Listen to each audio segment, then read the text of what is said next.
Hi, in front of me is TCL 20L and today I would like to show you how you can record sounds using this device.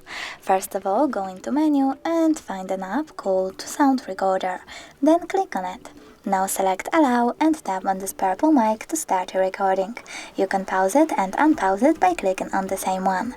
If you want to delete your recording right away, click on the spin icon, but if you want to end it and save it, click on this red button.